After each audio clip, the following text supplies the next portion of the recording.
Hi, everyone. My name is Candy Ray. I'll be welcome to Disability and Pop Culture. I'll be introducing Dr. Roldan. All right. It's an absolute honor to introduce our distinguished speaker today, Dr. Sarah Roldan, a professor at San Diego State, TED speaker, trauma therapist, and a passionate advocate for inclusion, leadership, and geek culture. Originally from Guatemala, Dr. Roldan's journey is rooted in a deep love for storytelling, resilience, and representation.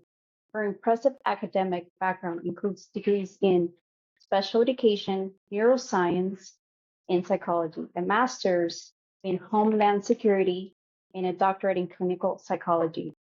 With this diverse expertise, she has dedicated her career to empowering individuals and communities through education, therapy, and advocacy. At SDSU, Dr. Roldan teaches courses such as Mastering the Game, Building Power, Leadership and Success, and the Psychology of Happiness, Health, and Academic Success. She also serves as an advisor at the EGAMS Center, where she helps students explore how comics, video games, and media can inspire leadership, creativity, positive social change. As a trauma therapist, Dr. Roldan brings a unique, innovative approach to healing, blending science with storytelling from video games and comics to VR and narrative therapy. She leverages geek culture to help individuals facing PTSD, moral injury, and trauma reclaim their personal narratives. Through hero therapy, EMDR, and mindfulness based techniques, she shows that the stories we love can guide us toward healing and empowerment. Driven by her passion for representation, inclusion, and leadership, Dr. Roldan creates transformative spaces where individuals can break barriers, redefine success, and become the heroes of their own stories. Today, she will take us on a journey exploring the intersection of disability, representation, pop culture, and mental health, a conversation that challenges stereotypes and celebrates the power of storytelling. Please join me in welcoming Dr. Sarah Roldan.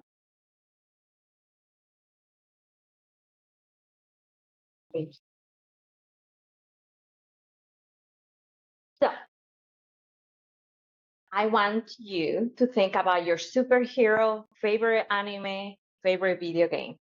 Think about that person, how they look, and if they have a disability. And when you have it, just raise your hand. Let me know that you have it. So, sorry. Who I am, you already got the long speech. Why do I use pop culture? Why do we use pop culture?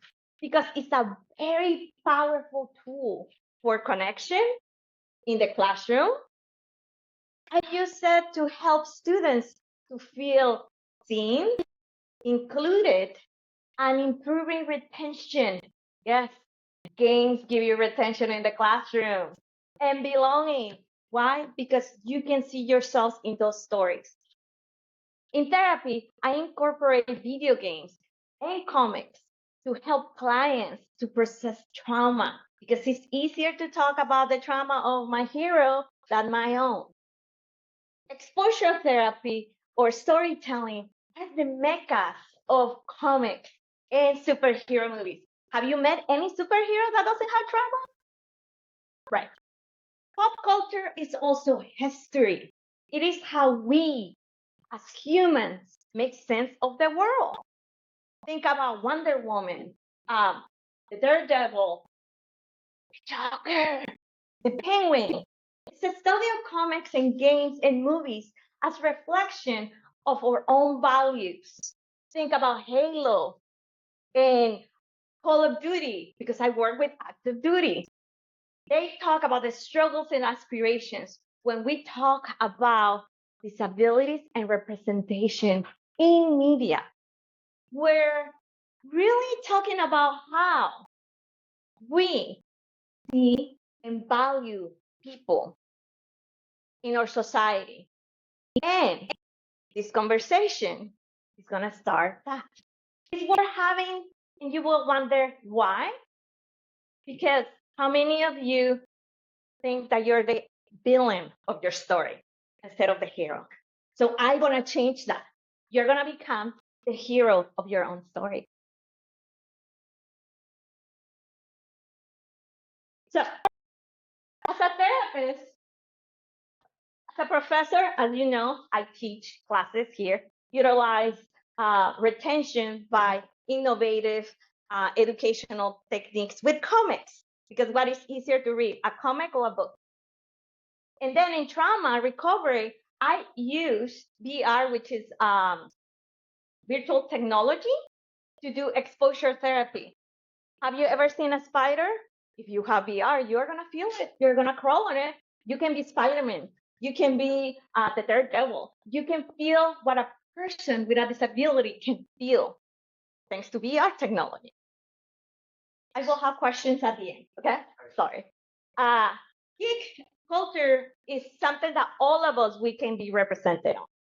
Historical and society use this lens to either uplift you or put you down. So let's get some background. Why disability representation matters. In US, 26% of adults have a disability. 26%. Yet we're not represented in the movies or in the comics. Not accurately, at least.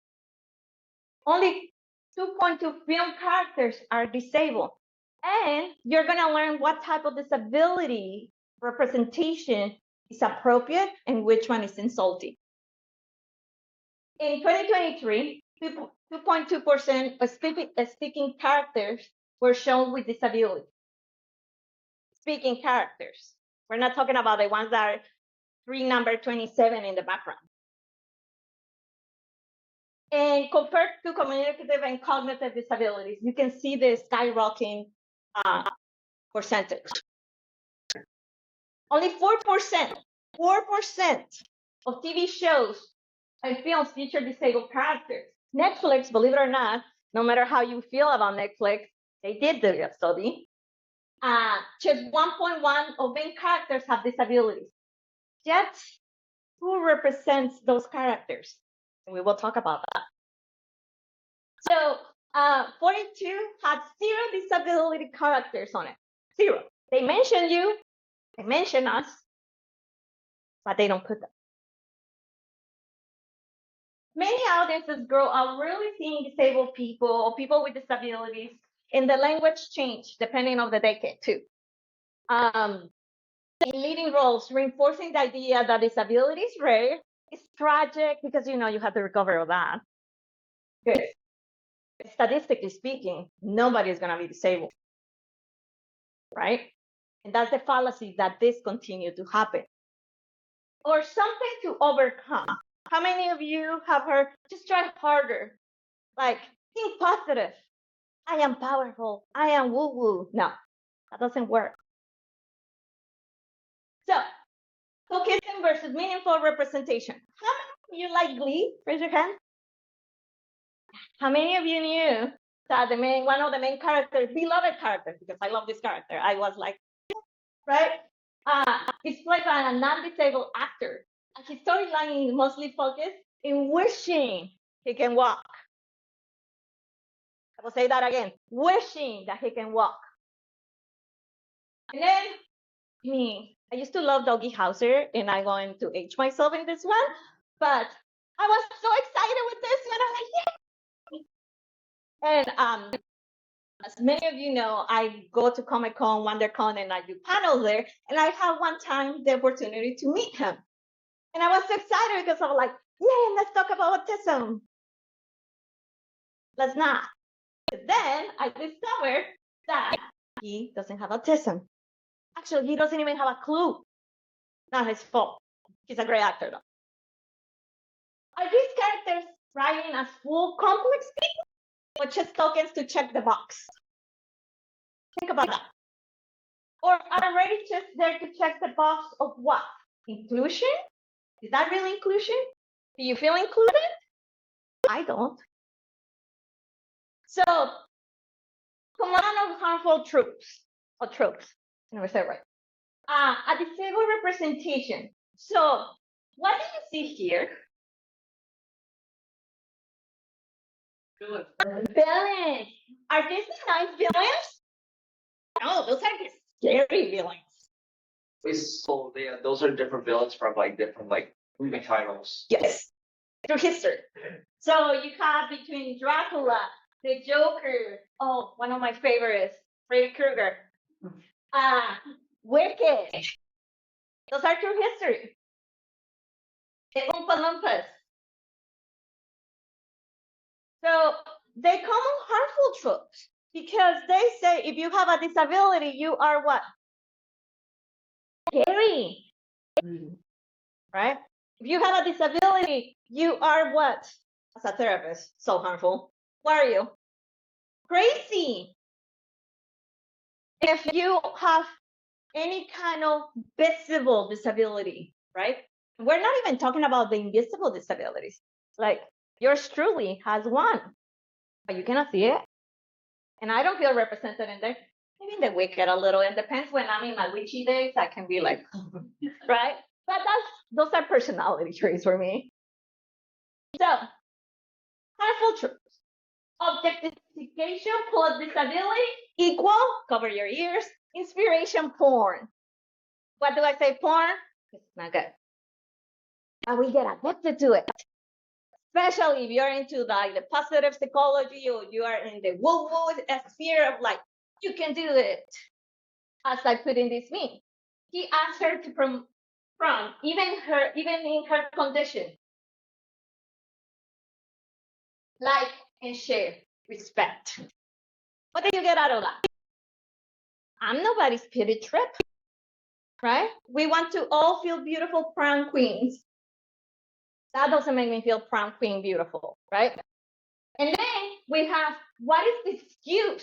So meaning, if I don't want to exercise today, I have to use my friend or my significant other or myself as inspiration. And then, how many of you, again, we're going to age ourselves, how much they Notre Dame, right? What is the truth of that? What is the message that we get? One, your mother abandoned you because you have. And then the government and church hiding you because, which in the time was true. If you have a disability, you will be a witch. If you're a witch, you get burned. And then the beautiful princess, which was the gypsy, so we call it the homeless of that time, took pity of him, right? Is that making you feel the fuzzies inside? Like, oh my gosh, I feel so represented. I used to love the book until I understood it. This is a book and it's a movie. The most harmful movies that you can watch or you can recommend. Yes, sure. It has the woo, I feel good, romance, Romeo and Juliet kind of thing. But at the same time, it has one of the most harmful arcs that you can have. The tragic hero. The idea that disability is only suffering. And spoiler alert, if you haven't watched this movie, please cover your ears because I'm going to spoil the end for you. So he goes and gets euthanasia to escape his disability because he was an athlete, because he was all these great things. And because he got disability, he couldn't. Okay, unplug. Thank you. And then my favorite, this one. Take a deep breath with me because it's going to break your heart. Dr. X. Dr. X. How many of you love Dr. X? Was my hero. And I was like, no, what did you do to him? Because, believe it or not, in 5 different occasions, they have fixed him. Fixed him. And literally, in the comics, it says that, fixed him. Where it says, the first time it was 1966, he was paralyzed. And then Lucifer gave him a wish, and ta-da, I can walk. And then in 1983, he got paralyzed again. And then he got a clone body because your body is not good enough. You have to have a new model. And then Caleb got born in 02 and again in 03. And then we stop because then we have the movies. But as you can see, what do you see here? When he got his legs back, what they're doing? Celebrating, because that's to celebrate, right? Because that's a representation of disabilities. Until 203. Then the magical cure. Just let it go and let it go, and you will be okay. So magical cure story is where the disability is fixed or you grow out of it. Again, if you haven't watched Avatar, the first one, anybody? No? Okay, good. So we're good? Yeah? Okay. Small color comments. He changed from being a human to being a clone of an alien species because he was in a wheelchair. Again, we fix him. And then you're going to say, well, what about Frozen? Oh, what about Frozen? How did we fix her? How did we fix Elsa? What did we do to her? Because she, believe it or not, freezing people around is a form of social anxiety represented in freezing people. What is she end doing? She did the same thing. What's a time in history where the Me Too movement was happening? If you are too pretty, but you have social anxiety, let's isolate you. Let's be in the bottom of the mountain. Let's say you are untouchable. And then we have Ellen. Your father. If you didn't know, he also has a lot of disabilities.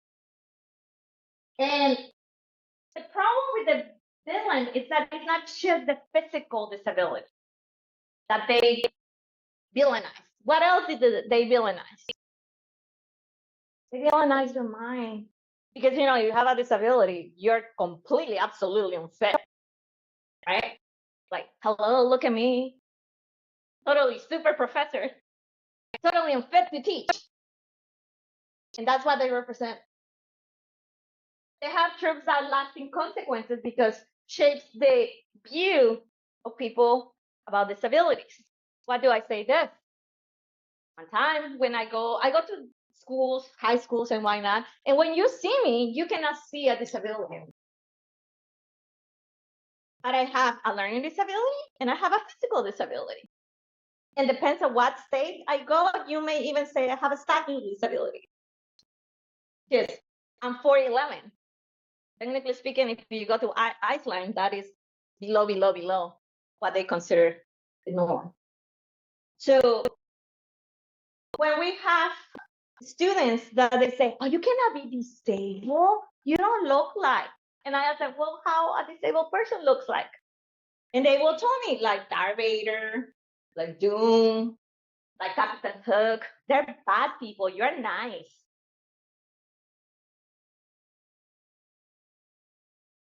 Media. As long as history, we're using a shortcut for brokenness and evil. If you have a disability, you're broken. You have a disability, you're evil. What is this problematic? It creates fear in people. How many of you feel awkward or have felt the awkwardness of other people when you're either in the elevator and somebody's coming in a wheelchair or is coming with a device to help them? Or in my classes, when I ask, who wants to take notes? Right? They feel awkward. And then they feel like disability is a punishment. Like, what did you did to the universe, God, or the higher power to deserve this? You did something wrong. They put it in the person. And the mental illness, again, as a therapist, you know, violence perpetuates the myth of psychiatric conditions being dangerous. It's proving that having a psychiatric condition is not equal to danger. No, you don't have a sociopath and a psychopath. Believe me, I work with them And that is like 0.001%. And technically speaking, it's created, not born. It's created by the society. So, positive, now that I depress you, well, you're welcome. I give you another one. Let's talk about the positive disability representation. Now let's celebrate. One of the first kind of low-key celebrations that they don't point to you. I have a disability. Look at me. Feel sorry for me. Was Nemo. And I know who you're thinking of. Who you're thinking I'm going to talk about. Yeah, no, I'm not going to talk about Dory. She's cool though. But no, remember, I'm trying to say they represent disability without putting it in your face. I mean, Dory and Nemo, yes, they have a disability. One has a cognitive disability, the other one has a physical disability. But then we have all these other characters that they have a disability, if you didn't know. For example, Pearl, the little pink octopus. The little pink octopus. Then we have Sheldon, the young seahorse with water allergies. If you watch the movie, you will see that he gets rashes because he's allergic to the tank water. And then you have Jackie, the shrimp, that you can see that it has OCD, the one that goes clean, clean, clean, clean, clean, clean, clean, clean, clean, clean. Doesn't throw it in your face. They say, oh, look, poor little things. On the contrary, they celebrate. This is how we live in an ecosystem. Everybody has a job to do. Everybody has a condition that helps for an ecosystem. And then we have Destiny, the shark in the Dory that is visually impaired. It's the one that is always like bumping everywhere. And everybody collectively helps. And then one of my faves, because it's not only the hero, it's also the hero that struggles, but doesn't want to change who he is. How Train Your Dragon series has a prosthetic leg. And half of his leg battle against the Red Death. Then we have Toothless. Toothless has many, many issues. One, he's antisocial. He's very traumatized. He has mother issues, right? Talking about the mother wound, if you're a therapist hearing me over there, great character to talk about that. And we also make and he gets a prosthetic that makes him cool, right? But in reality, it doesn't make him different. It's just part of his story, but not the whole story. So, trade trends towards inclusion, positive shifts in the industry, more disabled actors in disabled roles. Studios are working with disabled consultants. So, this is the PSA. You can contract me and hire me. I'm a psychologist that goes to talk with video games, with comics and movies, actually talking about positive representation for women, people with disabilities, and indigenous people. Because guess what? If you talk to one of us, we can tell you instead of just imagining what we are. The Oscars now include a disability and diversity standards. Do they use it? They're getting better. So my favorite of all heroes, believe it or not, I did not put Daredevil because that one is very reused and used. And because this month we are celebrating, what are we celebrating this month?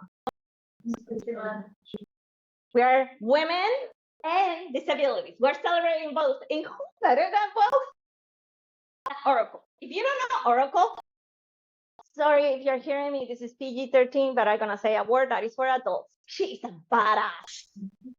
Because she is like me. She works in Homeland Security. She helps the heroes. And she was an able-bodied, and then she became injured. But that didn't stop her.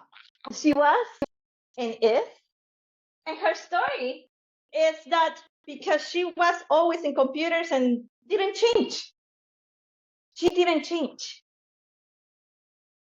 Refined heroism, intelligence, strategy, leadership. Like Superman and Batman come to her. Like, hello, help me. I have the muscles, but I don't have the brain, kind of thing, right? So, break disability tropes. No cure or the silence is actually you become a hero. This is where we start seeing the trend changing. And then we have minimal representations of people that have a disability representing people with disabilities. So we have Walter Jerem in Breaking Bad, played by actors that have cerebral palsy. He has a mild version, but still he knows what it feels to have that condition and does an amazing job in not talking about the condition because that's not the part of the actors, right? It's not part of the truth in the story. Then if you watch Game of Thrones, I mean, how you didn't see him. Like he's a big, big actor when it comes to the Game of Thrones. And the story wasn't not about his dwarfism, it was about the injustice around it, like his story. And my fave of faves, not only because they include actors in wheelchairs, but the whole system, the whole set was inclusive. And as you can tell, I totally love it because they not only include an adult, they include a child. So you can see yourself represented. And then we have, moving forward, Coda. It's a film that if you haven't watched it, it's going to blow your mind. The story is beautiful. And again, it's not about the disability. It's about the history, the ins and outs of what it means to be a human being. Not about the disability per se. It's the story of the family. And has won so many Academy Awards, not because it has disabled people in it or people with disabilities. It's because the acting is great. And one of, if you haven't watched this one, I highly recommend if you get anything out of today's talk, is go watch this movie.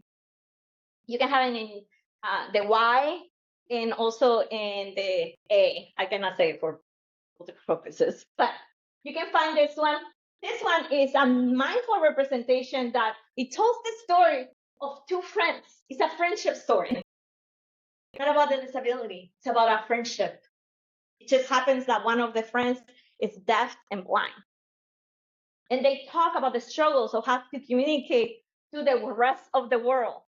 Because how many of you have a friend that you're like, I don't know how we're friends, but we are, right? It has nothing to do like they're tall, they're small, they have anxiety, or they have a visual or invisible disability.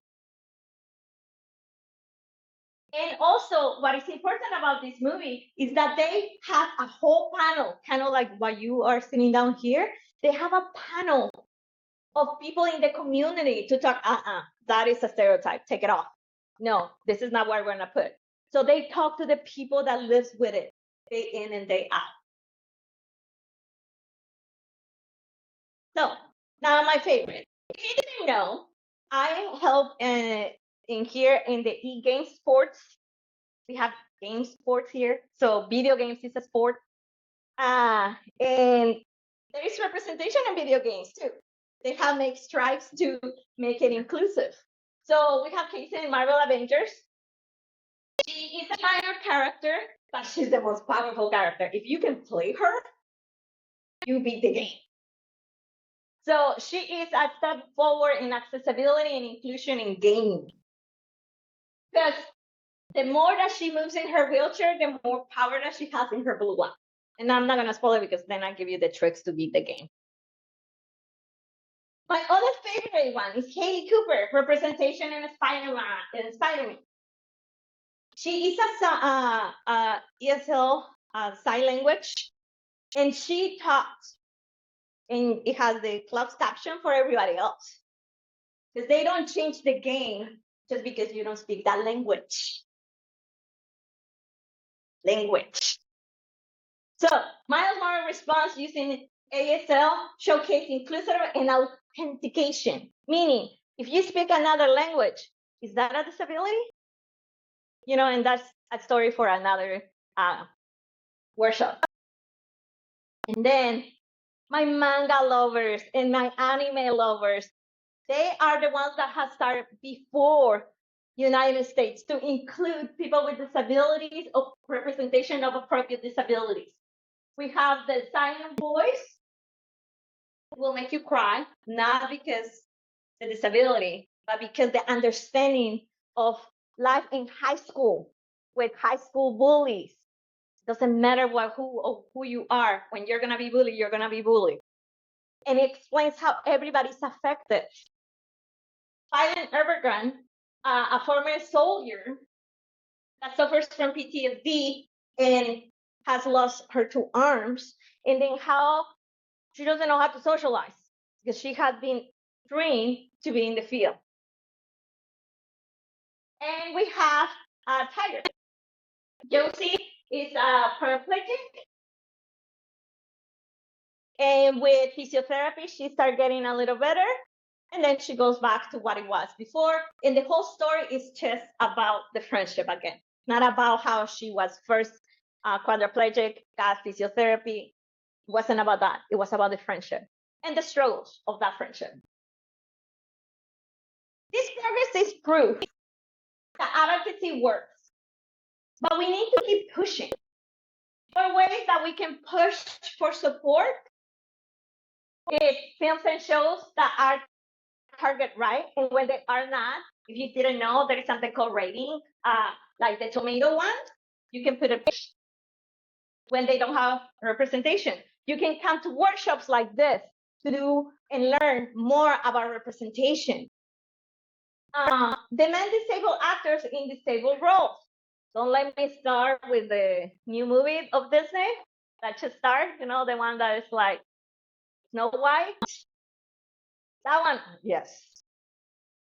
They tried, and then they went all down south, meaning they didn't know how to, they listened to one part of the community, then they fight with another part of the community, and then they were like, we're not doing either. And now they're in a controversy. If you don't know, you can just Google it. Can call out harmful stereotypes and in conversations. So the Game of Thrones actor was the one that called the problematic things with Snow White. Yet at the same time, there is another problem. Like if you call certain things too much, in the sense of like too radical, then we're stealing jobs from people that can't work, right? Because believe it or not, there's actors of all types, all shapes, all forms. And then encourage industry to hire behind the scenes, writers, directors, psychologists, advocates, a panel that can help. And each of us has a role in shaping the stories that we see, that we can tell. So now I open it to you to ask me questions, or if you have any comments.